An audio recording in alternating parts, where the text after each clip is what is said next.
Hello guys, আপনারা যদি স্পটিফাইটিকে log in করতে যাওয়ার সময় একটি নতুন সমস্যায় পড়ে থাকতে পারেন। আপনারা যখনই স্পটিফাই অ্যাকাউন্টটিকে লগ ইন করতে চাইছেন, ঠিক সেই সময় এখানে একটি পপ আপ শো করছে something went wrong, have another go এবং ট্রাই এগেন। আপনি যতবারই এখানে ট্রাই এগেন অপশনে ক্লিক করে নিচ্ছেন না কেন, ততবারই কিন্তু এই একই পপ আপ শো করছে এবং আপনারা কিন্তু স্পটিফাই অ্যাপটিকে লগ ইন করতে পারছেন না। তো আপনাদেরও যদি এই প্রবলেমটি হয়ে থাকে, তাহলে আজকের এই ভিডিওটি আপনাদের জন্য। আপনাদের কয়েকটি স্টেপ জানাবো, আপনারা সেই স্টেপগুলি ফলো করে নিন, তাহলে কিন্তু আপনাদের এই সমস্যাটি ইজিলি সলভ হয়ে যাবে। তো কি সেই স্টেপগুলি তা জানার জন্য পুরো ভিডিওটি অবশ্যই দেখতে থাকুন। হ্যালো গাইস, আমি সৌরভ, আপনারা দেখছেন ইস্যুটেক। চলো শুরু করা যাক।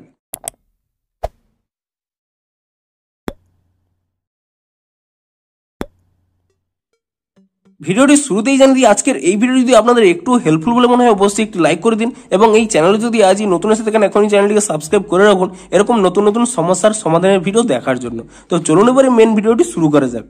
তো দেখুন, আপনারা যখনই স্পটিফাই অ্যাকাউন্টটিকে লগ ইন করতে যাবেন, আপনাদের কাছে এরকম একটি প্রবলেম শো করতে পারে something went wrong, have another go, try again. আপনারা যতবার এই ট্রাই এগেন অপশনে ক্লিক করে নিচ্ছেন না কেন, আপনাদের কিন্তু প্রবলেমটি সলভ হচ্ছে না। তো আপনাদের যদি এই প্রবলেমটি হয়ে থাকে, তাহলে এই স্টেপগুলি ফলো করুন। তো প্রথম স্টেপে আপনারা কি করবেন, আপনাদের যখনই এই প্রবলেমটি শো করবে, আপনারা কি করবেন, আপনাদের এখানে নোটিফিকেশন এসে আপনারা চেক করে নেবেন যে আপনাদের ইন্টারনেটটি ঠিকঠাক কাজ করছে নাকি। এখানে আপনারা একটি স্টেপ করে নেবেন, আপনারা কিন্তু প্রথমে এখানে এরোপ্লেন মোডটিকে একবার অন করে নেবেন এবং কয়েক সেকেন্ড এখানে ওয়েট করার পরে পুনরায় কিন্তু আপনারা এখানে এরোপ্লেন মোডটিকে অফ করে দেবেন এবং এটি অফ করে দেওয়ার পরে আপনারা এখানে চেক করে নেবেন যে আপনাদের প্রবলেমটি সলভ হয়েছে নাকি। তবুও যদি আপনাদের প্রবলেমটি সলভ না হয়ে থাকে, তাহলে কি করবেন, আপনারা যদি মোবাইলের ডাটাতে এখানে ইন্টারনেটটি ব্যবহার করে থাকেন, তাহলে আপনারা কি করবেন, এটিকে অফ করে নেবেন এবং আপনারা যে কোনো কিন্তু এখানে ওয়াইফাই কানেক্ট করে নেবেন। আপনার কাছাকাছি যদি কোনো ওয়াইফাই কানেকশন থেকে থাকে, আপনি কিন্তু এখানে কাছাকাছি কোনো ওয়াইফাই কানেকশনটি করে নেবেন, তাহলেই কিন্তু আপনাদের এই প্রবলেমটি সলভ হয়ে যাবে।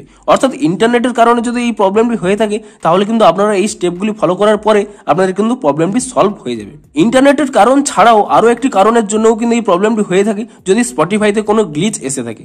যদি গ্লিচের কারণে এই সমস্যা হয়, তাহলে কিন্তু আপনারা এই স্টেপগুলি ফলো করুন। তো প্রথমে কি করবেন, এখানে স্পটিফাই অ্যাপ থেকে এখানে ব্যাক করে নেবেন এবং স্পটিফাই অ্যাপ থেকে ব্যাক করে নেওয়ার পরে আপনারা তারপরে এই স্পটিফাই অ্যাপটিকে ট্যাব এন্ড হোল্ড করে নেবেন এবং তাহলে এখানে একটি আই বাটন পেয়ে যাবেন। আপনি সেই আই বাটনে ক্লিক করে নেবেন এবং তারপরে এখানে নিচের দিকে স্ক্রল করে নেবেন, এখানে একটি অপশন পেয়ে যাবেন স্টোরেজ ইউজেস বলে, আপনি এই অপশনে ক্লিক করে নেবেন এবং তারপরে এখানে ক্লিয়ার ক্যাচ অপশনে ক্লিক করে নিয়ে আপনারা ক্লিয়ার ক্যাচ করে নেবেন এবং তারপরে এখানে ক্লিয়ার ডাটা অপশনে ক্লিক করে নিয়ে আপনারা এখানে ডিলিট করে নেবেন এবং তারপরে আপনারা এখান থেকে ব্যাক করে নেবেন এবং প্লে স্টোরটি ওপেন করে নেবেন এবং প্লে স্টোরটি ওপেন করে নিয়ে আপনারা এখানে সার্চ করে নেবেন স্পটিফাই বলে এবং স্পটিফাই বলে সার্চ করে নেওয়ার পরে আপনারা এখানে চেক করে নেবেন যে স্পটিফাইয়ের কোনো নতুন আপডেট এসেছে নাকি। যদি স্পটিফাইয়ের কোনো নতুন আপডেট এসে থাকে, আপনি কিন্তু তৎক্ষণাৎ স্পটিফাইটিকে নতুন ভার্সনে আপডেট করে নেবেন এবং স্পটিফাইটিকে নতুন ভার্সনে আপডেট করে নেওয়ার পরে তারপরে কিন্তু আপনারা এখান থেকে স্পটিফাই অ্যাপটিকে ওপেন করে নেবেন এবং স্পটিফাই অ্যাপটিকে ওপেন করে নিলে দেখুন আমার কিন্তু এরকম একটি পপ আপ চলে আসছে।